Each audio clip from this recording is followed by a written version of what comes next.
Good morning students.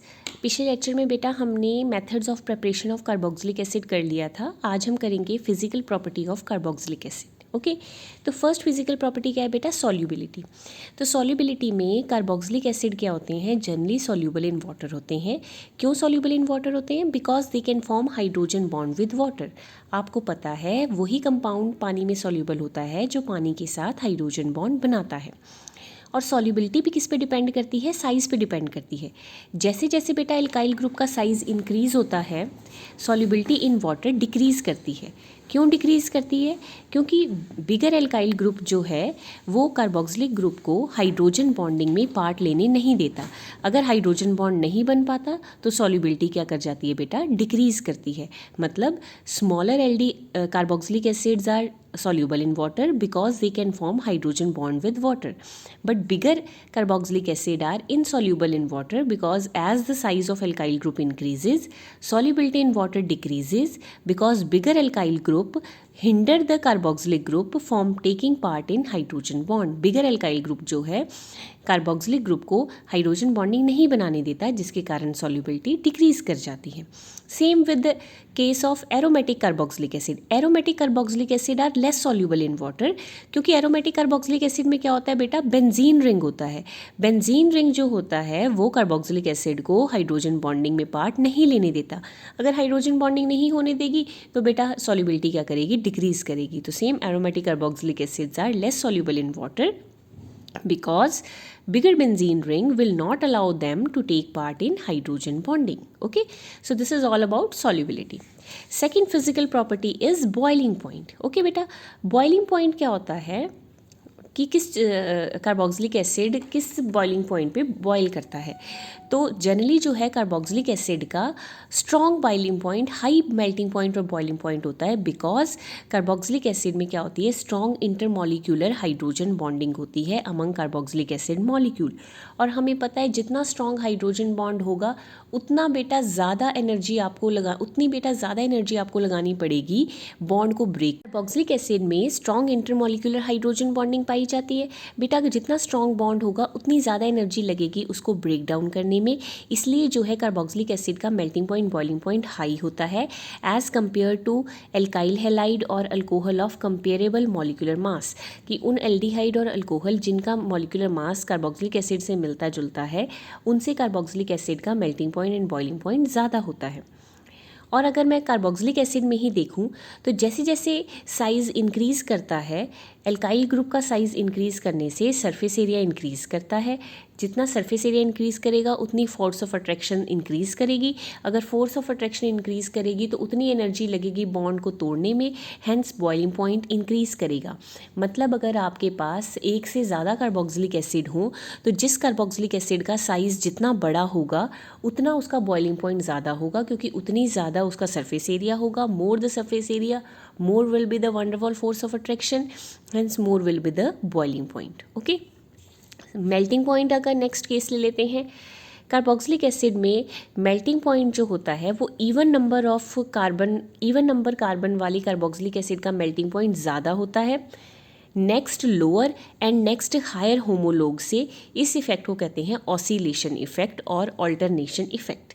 ठीक है, क्योंकि बेटा जिनके पास इवन नंबर होता है उसमें बल्कि ग्रुप जो होते हैं वो ऑपोजिट साइड पे होते हैं। अगर बल्कि ग्रुप ऑपोजिट साइड पे हैं तो रिपल्शन मिनिमम होगी, जिसके कारण वो क्रिस्टल में अच्छी तरह से फिट हो जाएंगे, हैंस उनका मेल्टिंग पॉइंट जो है वो इंक्रीज होगा। फॉर एग्जाम्पल सपोज ये 3 कार्बन वाला कार्बोक्सिलिक एसिड है, ठीक है, carbon number 1, carbon number 2, carbon number 3। ठीक है, ये 4 कार्बन वाला है, 1 2 3 4।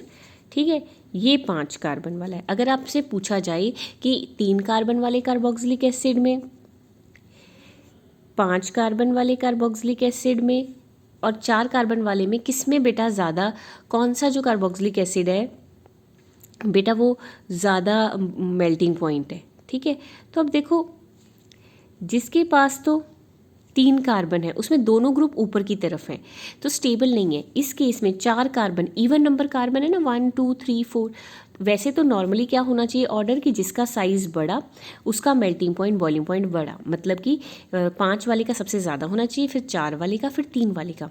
लेकिन इसमें क्या लग जाता है ऑल्टरनेशन इफेक्ट। ऑल्टरनेशन इफेक्ट में क्या होता है, जो इवन नंबर वाले कार्बन एटम हैं उनके केस में, क्योंकि बल्कि ग्रुप ऑपोजिट है, अगर बल्कि ग्रुप ऑपोजिट है तो बेटा वो स्टेबिलिटी प्रोवाइड कर रहा है, एक COH इधर को एक CH नीचे को, तो जो है वो क्या हो रहा है उसमें रिपल्शन मिनिमम है, क्रिस्टल में अच्छी तरह फिट हो रहा है। अगर क्रिस्टल में अच्छी तरह फिट हो रहा है तो उसका मेल्टिंग पॉइंट ज़्यादा हो जाता है अपने लोअर होमोलोग से, अपने से एक छोटे वाले कार्बोक्सिलिक एसिड से, एज वेल अपने से एक कार्बन बड़े वाले कार्बोक्सिलिक एसिड से। This is called oscillation effect या ऑल्टरनेशन इफेक्ट। आई होप आपको ये समझ आ गया होगा। Okay, next is acidic nature of carboxylic acid.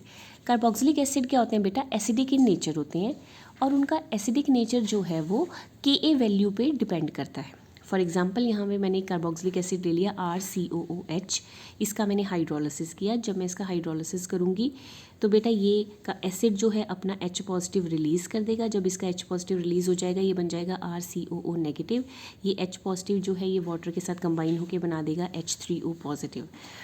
तो अगर मैं इसका इक्विलिब्रियम कांस्टेंट K निकालूंगी तो वो कैसे निकलता है, प्रोडक्ट की concentration raise to power their number of mole divided by reactant की कंसेंट्रेशन। तो प्रोडक्ट में क्या है आपके पास RCOO negative and H3O positive, reactant में आपके पास क्या है RCOOH। वाटर तो क्या है सॉल्वेंट। तो जो क्योंकि ये एसिड है तो जो इसका K होगा उसके नीचे आप क्या लगा दोगे A, KA, ठीक है। तो Ka हो आ जाएगा आपके पास प्रोडक्ट की कंसेंट्रेशन डिवाइडेड बाय रिएक्टेंट की कंसेंट्रेशन, ठीक है। सेम अगर मैं R की जगह एक कार्बन वाला एसिड ले लूँ तो दिस इज़ कार्बोक्सिलिक एसिड या एसिटिक एसिड। इसमें वाटर डाला, ये बन गया acetate ion plus hydronium ion. Ka value तो प्रोडक्ट की कंसेंट्रेशन डिवाइडेड बाय रिएक्टेंट की कंसेंट्रेशन। तो जितनी Ka की वैल्यू ज़्यादा होगी उतना अच्छा एसिड होगा। More the value of Ka better is the acid. अब आपको पता है pKa, pH क्या होता है, pH होता है minus log of H positive. तो सिमिलरली pKa क्या होगा, माइनस लॉग ऑफ Ka। जैसे pH होता है माइनस लॉग ऑफ H, वैसे ही pKa क्या होता है माइनस लॉग ऑफ Ka। तो क्योंकि pKa minus log of K है, Ka का उल्टा है, तो जितनी pKa की वैल्यू ज़्यादा होगी उतना एसिड वीक होगा, जितनी Ka की वैल्यू ज़्यादा होगी उतना एसिड अच्छा होगा, जितनी pKa की वैल्यू ज़्यादा होगी उतना एसिड वीक होगा, क्योंकि बेटा pKa क्या है माइनस ऑफ Ka है, ठीक है। अगर मैं रेजोनेटिंग स्ट्रक्चर से भी आपको समझाने की कोशिश करूं कि रेजोनेटिंग स्ट्रक्चर से एसिडिक स्ट्रेंथ कैसे देखी जाती है, तो मैं रेजोनेटिंग स्ट्रक्चर में देखूं तो देखो this is carboxylic acid, this is carboxylate ion, this is carboxylic acid and this is carboxylate ion. जब उसने H पॉजिटिव लूज़ कर दिया, तो अगर मैं कार्बोक्सिलिक एसिड की रेजोनेटिंग स्ट्रक्चर बनाऊं तो रेजोनेटिंग स्ट्रक्चर जब बनाए तो एक ऑक्सीजन पे पॉजिटिव चार्ज आया, एक ऑक्सीजन पे negative, that means charge separation आ रही है, तो ये इतना स्टेबल नहीं है, तो रिएक्शन फॉरवर्ड नहीं जाएगा। लेकिन जब मैं कार्बोक्सिलेट एसिड, ठीक है, इसमें RCOO नेगेटिव है कार्बोक्सिलेट आयन में। कार्बोक्सिलेट आयन में जब मैं रेजोनेटिंग स्ट्रक्चर बनाऊंगी तो ये ऑक्सीजन नेगेटिव यहाँ पे और ये डबल बॉन्ड यहाँ पे, तो बेटा एक बार नेगेटिव चार्ज इस ऑक्सीजन पे, एक बार नेगेटिव चार्ज इस ऑक्सीजन पे, इस पर कोई पॉजिटिव चार्ज नहीं आया, तो ये स्ट्रक्चर क्या है स्टेबल। अगर ये स्ट्रक्चर स्टेबल है तो रिएक्शन कहाँ जाएगा फॉरवर्ड, क्योंकि ये वाला स्ट्रक्चर तो अनस्टेबल है, यहाँ पे पॉजिटिव नेगेटिव चार्ज सेपरेशन है, यहाँ पे सिर्फ नेगेटिव है, तो इसलिए जो ये वाला स्ट्रक्चर ज़्यादा स्टेबल है, इसलिए रिएक्शन क्या जाएगा फॉरवर्ड। रिएक्शन फॉरवर्ड जाएगा मतलब इसका H पॉजिटिव रिलीज़ होगा। अगर इसका H पॉजिटिव रिलीज़ होगा तो ये क्या है अच्छा एसिड, क्योंकि आपको पता है एसिड कौन होते हैं जो अपना H पॉजिटिवली ईजिली दे देते हैं। तो यही इन 2 पैराग्राफ में लिखा है कि जब मैं कार्बोक्सिलिक एसिड की रेजोनेटिंग स्ट्रक्चर देखती हूँ तो उसमें क्या होता है ऑक्सीजन पे पॉजिटिव चार्ज आ जाता है, जिसके कारण जो है वो H पॉजिटिव को जल्दी रिलीज़ नहीं करता और उसमें क्या आ जाती है चार्ज सेपरेशन, इसलिए वो स्टेबल नहीं है। लेकिन जब मैं कार्बोक्सिलेट आयन को देखती हूँ तो वो दोनों स्ट्रक्चर इक्वल हैं, क्योंकि इनमें जो है ऑक्सीजन पे क्या है नेगेटिव चार्ज, इसलिए ये क्या है स्टेबल, तो रिएक्शन क्या जाएगा forward, making carboxylic acid a good acid, ठीक है। अब अगर मैं कंपैरिजन करूं एसिडिक स्ट्रेंथ फिनोल की और कार्बोक्सिलिक एसिड की, तो कार्बोक्सिलिक एसिड अच्छा एसिड है, ठीक है, फिनोल से। क्यों, क्योंकि ये बेटा ब्लू लिटमस को रेड कर देता है, ठीक है, और कार्बोक्सिलिक एसिड CO2 इवॉल्व करता है जब कार्बोनेट के साथ रिएक्ट करवाया जाता है, लेकिन फिनोल ना तो CO2 इवॉल्व करता है और ना ही अच्छा एसिड है as comparison to carboxylic acid.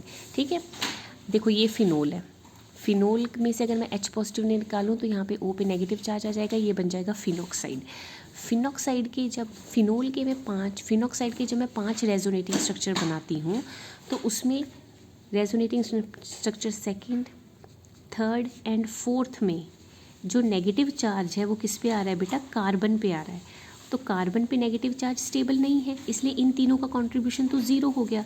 तो फिनोल के मेनली कितने रेजोनेटिंग स्ट्रक्चर बने, 2 ही रेजोनेटिंग स्ट्रक्चर बने, 5 में से 3 तो स्टेबल ही नहीं है, क्योंकि तीनों पे जो नेगेटिव चार्ज है वो किस पे आ रहा है, कार्बन पे। लेकिन जब मैं कार्बोक्सिलिक एसिड का रेजोनेटिंग स्ट्रक्चर बनाती हूँ तो उसका जो एक ही रेजोनेटिंग स्ट्रक्चर बनता है और वो बहुत ज़्यादा स्टेबल है, making it a better acid. तो कार्बोक्सिलिक एसिड का जो रेजोनेटिंग स्ट्रक्चर बना है वो स्टेबल है, उसमें चार्ज सेपरेशन नहीं है। फिनॉक्साइड के 3 तो स्टेबल ही नहीं है, इसलिए जो है फिनोल अच्छा एसिड नहीं है, कार्बोक्सिलिक एसिड जो है अच्छा एसिड है। नीचे पैराग्राफ में मैंने यही लिखा है कि फिनॉक्साइड में 5 रेजोनेटिंग स्ट्रक्चर बनते हैं, लेकिन उन 5 में जो है नेगेटिव चार्ज किस पे, 3 में नेगेटिव चार्ज किस पे आ जाता है, कार्बन पे, जिसके कारण उनका कंट्रीब्यूशन क्या हो जाता है, नेग्लिजिबल। इसीलिए जो है उनके मेनली 2 ही स्ट्रक्चर हैं।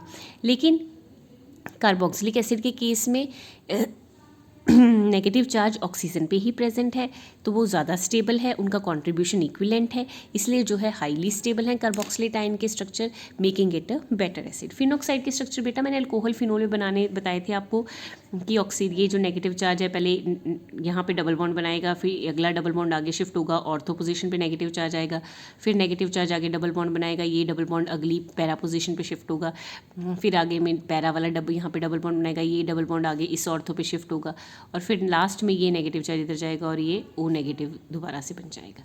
ठीक है, तो these are the resonating structure. Okay,